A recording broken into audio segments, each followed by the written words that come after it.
Hi everybody, my name's Eleanor. I am a Principal Candidate Consultant here at Lawrence Dean Recruitment. This video today is all about interview tips. So we're going to cover some guidance on how to plan for your interviews, how to answer your questions fully, and just some top tips to see you through the interview process. So to start us off, we're going to talk about research. So who the company are and what do they do? This is likely to be one of the first questions you get asked in every interview you go to. Every company will have a blurb on the sort of about us section of their website. Regurgitating this information is definitely not enough. You need to go further than that to kind of really impress it in an interview. So some things to think about are going further than that website and thinking, who are their clients, who are their competitors, what sets them apart from those competitors. You might want to take a look at some social media or recent news articles about the company. Have a look on their Google reviews. Glassdoor is another good place to find out a bit about a company. So what do you like about what you've seen when you've researched the company? That's something really good to talk about in an interview. So yeah, think about that and take some notes down when you're doing your research to really fully understand what it is that they actually do.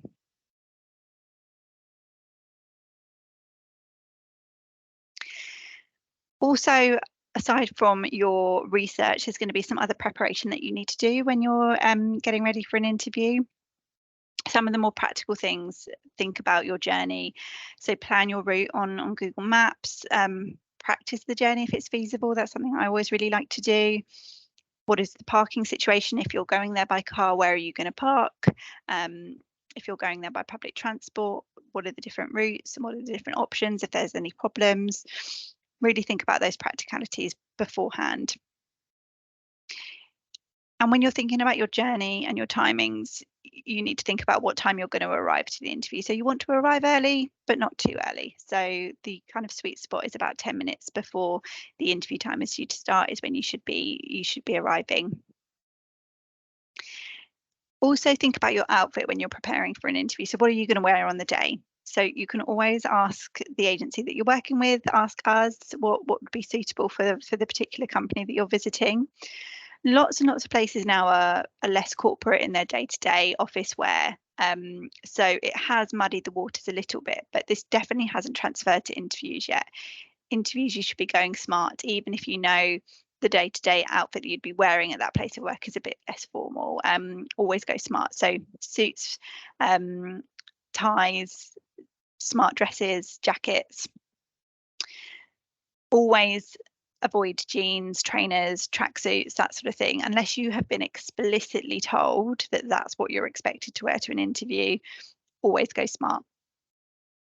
But ask us. This is the sort of thing that we're here for as an agency to help. When we know particular clients, ask the question.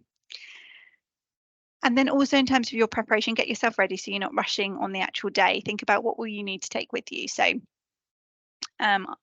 I would print out a copy of your CV to take that with you, your right to work documents. So this might not be something that you get asked for on the day, but it's always best to have it with you just in case you're asked for those. Take your passport, for example, with you.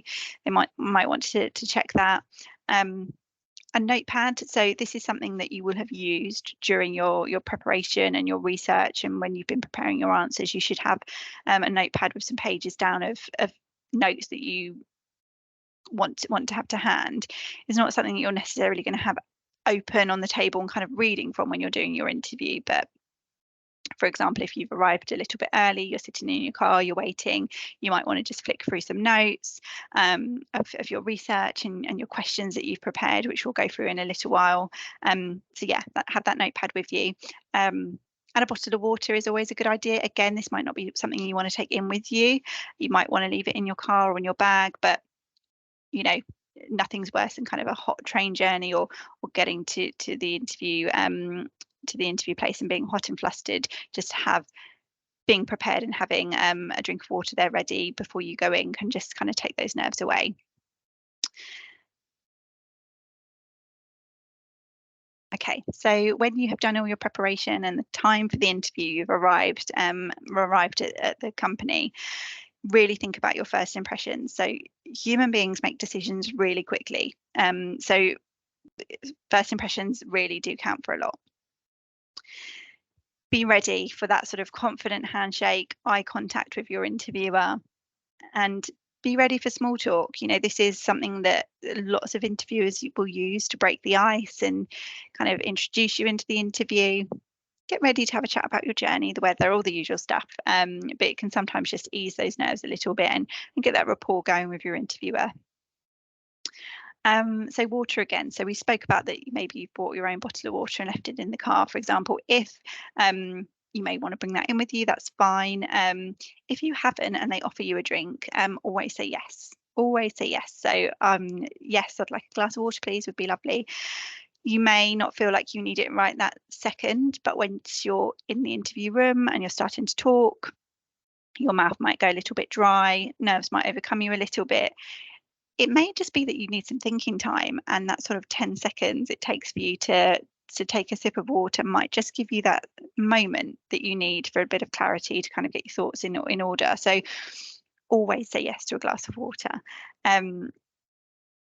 And also when you're thinking about your first impressions, I would always say that remember that they might be nervous too. They're human beings, and a lot of people have done a lot of interviewing, and a lot of people are new to being the interviewer. So they might be just as nervous as you are, or even more so sometimes. So remember that when you're going into an interview and you're feeling a little bit nervous. And remember that they want to fill their job. They're meeting with you because they want to fill their job, and they're hoping that you can fill their job. They're wanting that to happen. So they're there to get the best out of you. They're not there to trip you up. So yeah, keep that in mind if nerves are kind of overcoming you in that first impression moment. And of course, remember to smile. So this is one of the most important things that I hope you take away from this video today, is to smile. Even if you're on a telephone interview, importantly, smiling kind of changes the whole tone of your voice. It changes your body language. It connects you when you're in front of that person, and be it virtually or in person. If you're smiling as you're talking to them and as you're meeting them, it really builds that rapport with somebody much, much quicker, gives you that human connection, and will hopefully start the conversation to kind of flow a lot more easily. Smiling is something we can forget to do when we're nervous, but it's the most important time that you should be doing it. Okay, so in the next few slides, we're going to cover kind of the meat of the interview and the answers that you'll be given to questions. So we're going to talk about something called competency-based questions. So a competency-based question is basically a question that tests a competency or a skill that requires an example-based answer to back it up. So an example of a competency could be time management, attention to detail, working to targets, customer service, problem solving. They're all competencies. So depending on the job description and what's needed for the particular job you're going for, they're going to be testing different competencies there. So when we're thinking about competency-based questions, the first thing you need to think about is, why is the question being asked? Because some questions will be very obviously asking you for an example, and some will be more subtle. So if you think about, why is that question being asked, i.e. what competency are they trying to test me on here, you will then be confident in knowing what pre-prepared example you can give. And that is something that notebook that we spoke about earlier will be used for. So in my notebook, if I was going to an interview, I would have a list of written out answers to different pre-prepared example answers that I would use for particular competencies. So like I said, I wouldn't have that out on the desk open in front of me, but I would have been looking at it on the journey in and kind of having that in my mind. So we're going to go through now sort of into that a little bit more detail about how we use our real life example based answers to back up what we're saying when we're talking about competency based questioning. So we use something called the STAR method to help structure our answers. So like I said, use that preparation time in your notebook to kind of plot out some questions, some answers that you want in your head. So the STAR method is an acronym. It stands for situation, task, action, and result. So when you're going through an example-based answer, you're going to be structuring that around what the situation was, what the task was that you had to achieve, what the action you undertook was, and rounding it all up nicely with the result. So I'm going to go through some examples now just to hopefully bring that to life a little bit more for you. So say the question was, can you tell me about a time you went above and beyond for a customer? So this is clearly a competency-based question because they have literally said in the question, can you tell me about a time when? They haven't, and competency clearly is that they're testing there is customer service. So the situation that we might use in our answer here, situation being, when I was working at Morrison's, a customer with a disability was struggling with their shopping. The task, they asked me to point them in the direction of what they needed, but I could tell they were finding the situation quite stressful. The action, so I just finished up what I was working on. So instead, I took her to the correct aisle myself. I helped her pick out the ingredients she was looking for, and then I helped her carry them over to the tills. The result, she left very thankful. I often saw her as a regular customer to stop and say hello to. So when I'm sitting answering a question in an interview, I'm not going to say the situation was, the task was, the action was. It's going to obviously flow much more naturally than that, and much more conversationally. But in my head, I'm going to be ticking off that, all right, I've described the situation, next I'm going to describe the task, and so on. And this is how I will have used my notebook when I was doing my preparation to write these examples out. So they're in my head. Obviously, people have different learning styles, and you might find a better way to kind of remember those in your head.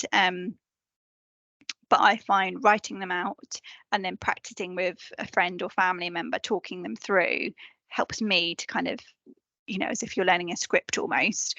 But you want to get really comfortable with it because you want to talk naturally and not like you're reading off the screen as I am today. But that comes with practice. The more you kind of get comfortable with these examples, you can play around with them. Right, I'm going to use that one for time management. I'll use that one for customer service.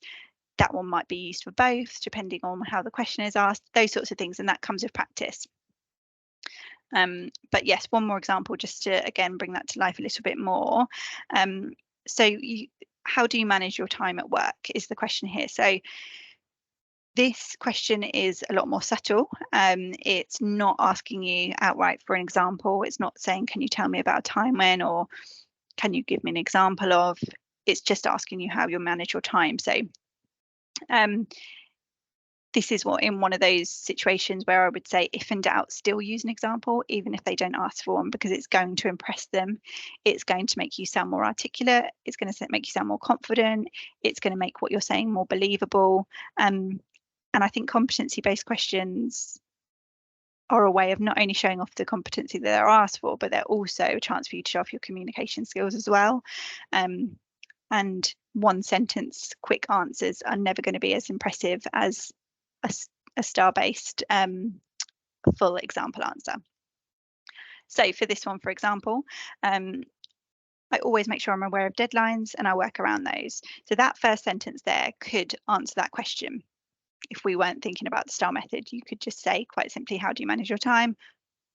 I work around deadlines that are set to me, or so forth. So we've now gone on from there to use a STAR-based method to say, for example, and then we'll go on from there. So last month I was working on payroll as usual, and a line manager from another department needed help to work on a time pressured project. So we've set the situation up there. The manager asked me to help with some data entry for their project, but I also knew I had to get payroll inputted by a very strict deadline. Otherwise, people wouldn't be paid on time. That's our task. I asked the line manager in question for a quick chat. I explained the timeframes I was working on with payroll, and I asked him for a clear deadline on the work that she needed help with. I then blocked out time in my diary for each project and ensured I stuck to a timetable for that week. The result was, and this is something that people often miss out of their competency-based answers, always make sure you get that result in to kind of round it off nicely. In this example, managed to complete payroll as normal, completed the backlog of data entry for the other project within the week. So you can see how that kind of rounds it out nicely, and how that question, well, that answer, sorry, could have been a lot shorter and basic and you still have answered their question. But if you answer it in that star-based way, it just brings it to life so much more and just elevates it to the next level. So yeah, I hope that makes sense there with that competency-based questioning. And it's just something, yeah, to practice and get really comfortable with. Asking questions. So yeah, you'll always have the opportunity to ask questions at the end of an interview. This is something that is sometimes overlooked, and people don't realise it's still very much part of the interview process, and it's still very much a chance for you to impress them and to keep showing off to them, and yeah, carry on that part of the interview. So I would say make sure you come prepared with at least 3 to 5 questions written down in that notebook that we spoke about. So you're in that notebook, you've got your research, you've got your competency-based answers, you've also got questions that you're going to ask them. The reason I would say definitely write it down in that notebook is you may find that some of the questions you have prepared get answered in the kind of conversational flow of the interview as it goes on. If you've got 5 prepared, I would say that's probably unlikely that all 5 will get covered. But just say it happened that they did. Having that notebook with you is actually, that's the time the notebook can get opened and you can say, do you have any questions for me? I could say, oh, I'll just refer to my notebook just to make sure I cover everything off. And if they had answered everything, then at least I could say, oh, I did have this question, but you've answered that for me. Thank you very much. So you still look prepared and you still look ready and interested. There is nothing more disappointing than conducting an interview, feeling really happy with the way it's gone and being really impressed with the candidate. And then when you get to this part of the interview, being met with a no, nothing to ask, thanks. It's really disappointing. It makes the candidate look quite uninterested in the job and the company. They haven't really taken the chance to do any research, because any sort of real research will bring up some questions. So really take this part of the interview very seriously. It's not to be used to ask anything around sort of logistics like pay, hours, annual leave entitlement. One, because you should know all of those things before you go to an interview. And if you don't and you're going through an agency, ask your agency those questions. That's what we're there for. Don't waste this precious time at the end of an interview asking those sorts of questions. It will make you look quite unprepared and that you're not kind of knowledgeable about what you're interviewing for. As I say, it's a chance for you to show off. So well thought out questions are really going to show that you've researched the company and that you're really interested in them. So some things that you should be asking about could be the team culture. What does the interviewer enjoy about working at the company? Where do they see the role developing in the future? Obviously, you have to be careful about this. You don't want to sound as if you're kind of trying to jump out of the role too quickly before you've got it. But, you could ask about the business goals generally for the next few years. What would the training look like if you were successful in the role? What would your training look like? Back when you've done your research, we spoke about, looking on social media pages or looking at news articles, that can throw up some really interesting questions to ask about. Again, that shows that you've done that. So yeah, a super important part of any interview, and make sure you really utilize it as much as you can. And as much as first impressions count, lasting impressions are definitely as important as well. If you're working with us and as an agency for a particular interview that you go for, please use us. This is exactly what we're here for. So if you came out of an interview and absolutely loved it and you had a great time, let us know that as quickly as possible, because we want to go back to the company and let them know that for you. There's 2 candidates that they're weighing up and they both did well. If one has given the impression back to them very quickly that they are super keen, that can make a big difference. And feel free to say that at the end of the interview as well, at that question stage. If you're wrapping things up and you loved it, please tell them there and then how keen you are. That always goes down really well. But yes, feedback to us as quickly as you can. And likewise, if you've got negative feedback to give back to us as well, we need to know that just as much. And it's really important that we can handle that for you. If it was direct and it wasn't through an agency, just a quick, polite thank you email to the person that you met with, if you have their contact details, will really go down a treat as well. Again, you don't want to go into lots and lots of detail, but just a very, very quick thank you email can make a big difference.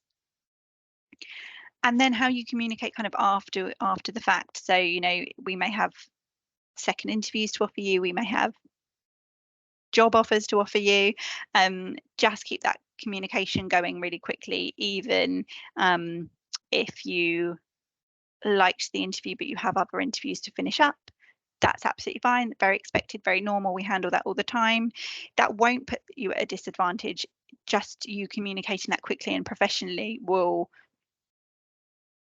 prove that you know how to handle situations and you are a professional. So that's all absolutely fine. If the role isn't for you, that's absolutely fine too. Interviews are a two-way process. You need to make that decision for yourself. But letting everybody know that kind of professionally and quickly, again, will just build your reputation. The last thing you want to be doing after an interview is ghosting. So if you went to an interview, you didn't enjoy it, but you got offered the job and you think, actually, that's not for me, please don't fall off the face of the planet. Come back and let us know, or come back and let the company know. You never know where you're going to cross paths with these people again. And so that kind of lasting impression of you saying, thank you so much, but no, thank you, this one isn't for me, will not do you any harm at all in terms of your future reputation, but kind of ghosting definitely will. So please think about those lasting impressions after an interview as well. Yes, that is pretty much it in terms of our interview tips today. If you have any questions following this, please do drop us a call, drop me an email directly. My details are on the screen there now. Yeah, love to kind of, if you've got sort of particular queries. If you aren't registered with us and you are looking for work locally in Hertfordshire, that you think we can help with, please do get in touch as well. We'd love to help. But yes, I hope you found this video useful, and thanks very much.